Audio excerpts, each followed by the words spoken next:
Tom Heaton masuk dalam daftar belanja Middlesbrough.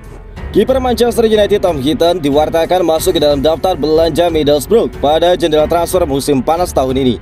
Kabarnya Chris Wilder yang meminta The Borough untuk mendatangkan Tom Heaton. Tom Heaton didatangkan oleh Manchester United dari Aston Villa pada musim panas tahun 2021 yang lalu. Kiper 36 tahun tersebut direkrut secara gratis setelah kontraknya di Aston Villa tidak diperpanjang. Tom Heaton sendiri direkrut oleh Manchester United untuk menjadi kiper ketiga guna melapisi David De Gea dan juga Dan Henderson. Pada musim lalu, Tom Heaton tercatat hanya tampil sekali, itu pun hanya sebagai kiper pengganti saat tampil di laga terakhir babak penyisihan grup Liga Champions. Dilansir dari media Inggris, meski jarang bermain bagi Manchester United, namun Tom Heaton diwartakan masuk ke dalam daftar belanja Middlesbrough. Dalam laporan tersebut diwartakan bahwa Tom Heaton menjadi daftar teratas dari daftar belanja yang disusun oleh Chris Wilder selaku manajer tim pada jendela transfer musim panas tahun ini. Namun The Borough diwartakan hanya tertarik untuk mendatangkan Tom Heaton dengan status sebagai pemain pinjaman. Akan tetapi peluang The Borough untuk mendatangkan Tom Heaton dengan status pinjaman cukup tipis. Pasalnya sang penjaga gawang tinggal menyisakan kontrak 1 tahun lagi.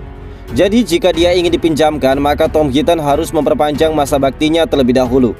Bukan hanya itu, United juga saat ini hanya memiliki 3 penjaga gawang tersisa setelah melepas Lee Grant yang memutuskan pensiun di usia 39 tahun.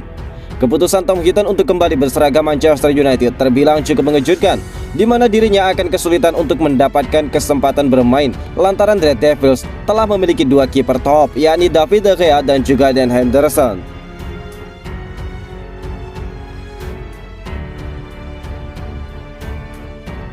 Paul Pogba disebut hanya jadi bencana bagi Manchester United.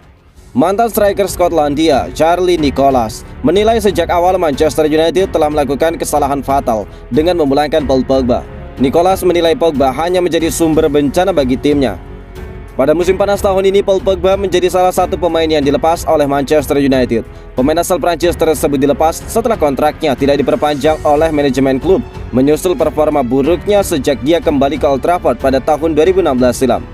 Pogba sendiri selama 6 tahun terakhir memang dianggap gagal memenuhi ekspektasi klub dan juga para penggemar. Pogba lebih dikenal karena kelakuannya di luar lapangan serta spekulasi terkait masa depannya. Sementara di atas lapangan, dia menunjukkan penampilan yang tidak konsisten. Bahkan pada musim terakhirnya, Pogba justru lebih sering menepi karena cedera. Menanggapi kepergian Pogba di Old Trafford, Charlie Nicholas menilai hal itu sudah selayaknya dilakukan oleh United. Nicholas menilai keberadaan Pogba hanya menjadi bencana bagi ruang ganti tim. Manchester United telah merekrut individu yang hanya bahagia menjadi individu. Jika semuanya berjalan dengan baik, maka semua orang akan mengatakan bahwa mereka memberikan dampak bagus bagi ruang ganti dan akan menyukainya. Tetapi semuanya tidak akan berarti jika mereka tidak bisa memberikan dampak yang diinginkan oleh klub, ujar Nicholas. Begitu saya melihat harga tidak masuk akal yang mereka keluarkan untuk membeli Paul Pogba, saya tidak yakin ada seseorang yang bertanya kepada Sir Alex Ferguson kenapa dirinya melepas sang pemain ketika usianya masih muda. Saya pikir dia hanya menjadi bencana di dalam tim. Pogba memiliki CV yang luar biasa sebagai seorang pemain sepak bola, tetapi itu bukan CV United, pungkas dari Nicholas.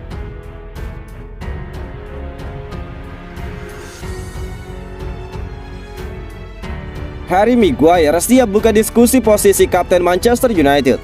Harry Maguire disebut akan segera membuka diskusi dengan Erik ten Hag soal status kapten tim. Ada kemungkinan Maguire bakal merelakan ban kapten untuk pemain lainnya. Musim panas ini, Manchester United disebut bakal memulai perubahan besar di bawah bimbingan Erik ten Hag sebagai pelatih baru. Terbukti ada beberapa pemain yang sudah meninggalkan klub. Menariknya, bukan hanya transfer pemain yang bakal jadi indikator perubahan Manchester United. Ten Hag pun disebut bakal membuat sejumlah perubahan signifikan, termasuk pergantian kapten. Musim 2021-2022 berjalan buruk bagi Manchester United dan lebih buruk bagi Maguire pribadi. Performa Maguire angin-anginan, bahkan cenderung buruk.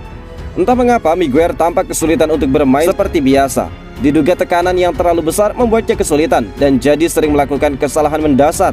Maguire sering membuat blunder-blunder fatal yang seharusnya tidak dilakukan oleh pemain level top. Dia pun kesulitan keluar dari pusaran negatif tersebut. Bahkan kesulitan di level klub juga berdampak ke level timnas. Maguire tampak tidak percaya diri dan kesulitan memberikan permainan terbaiknya di lapangan. Kesulitan Harry Maguire tentu jadi kekhawatiran United. Bagaimanapun dia adalah bek termahal dalam sejarah transfer setan merah. Menyelesaikan masalah Maguire juga jadi salah satu fokus Erik ten Hag. Demi tim, Ten Hag membutuhkan Maguire seperti sedia kala, bek tangguh yang bisa memimpin tim. Oleh sebab itu disebutkan bahwa salah satu cara membantu Maguire adalah dengan melepas ban kapten. Dengan demikian Maguire bisa bermain lebih bebas tanpa tekanan ekstra. Sempat muncul kekhawatiran bahwa Maguire mungkin tidak mau melepas ban kaptennya. Namun kabar terkini menyebutkan bahwa dia siap membuka diskusi tersebut.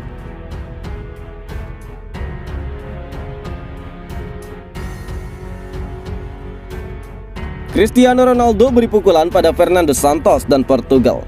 Pertandingan antara Swiss versus Portugal digelar di Stadion de Geneve, Senin 13 Juni dini hari. Portugal yang tidak diperkuat Cristiano Ronaldo harus menelan kekalahan tipis 0-1 dari Swiss. Hasil ini membuat Portugal saat ini berada di posisi kedua grup A2 UEFA Nations League dengan koleksi 7 poin hasil dari 4 pertandingan. Portugal tampil tanpa pemain andalan mereka Cristiano Ronaldo yang memang diistirahatkan.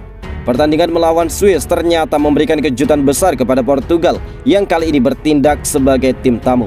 Portugal langsung dikejutkan oleh gol cepat Swiss pada menit pertama yang dicetak oleh Haris Seferovic. Anak asuh Fernando Santos kembali mendapatkan petaka pada menit ke-12 saat Nuno Mendes dinilai melakukan pelanggaran di kotak penalti. Beruntung bagi mereka, wasit membatalkan keputusan tersebut setelah memeriksa melalui VAR. Andre Silva, Rafael Leao, hingga Bruno Fernandes berusaha keras untuk menciptakan peluang emas untuk mencetak gol balasan. Rapatnya pertahanan Swiss membuat usaha yang mereka lakukan dapat diatasi dengan baik. Sebelum laga, Santos mengakui ingin lebih banyak memberikan kesempatan kepada para pemain-pemain yang lebih muda. Atas alasan itulah dirinya banyak rotasi pemain di laga-laga sebelumnya. Saya tidak tahu apakah 6 perubahan atau beberapa. Yang satu sudah saya umumkan, yaitu absennya Ronaldo. Yang lain juga sudah jelas, manajemen sudah dilakukan. Para pemain membuat saya tenang, ungkap Santos. Dan pada akhirnya Portugal dikejutkan dengan kekalahan melawan Swiss tanpa hadirnya Cristiano Ronaldo.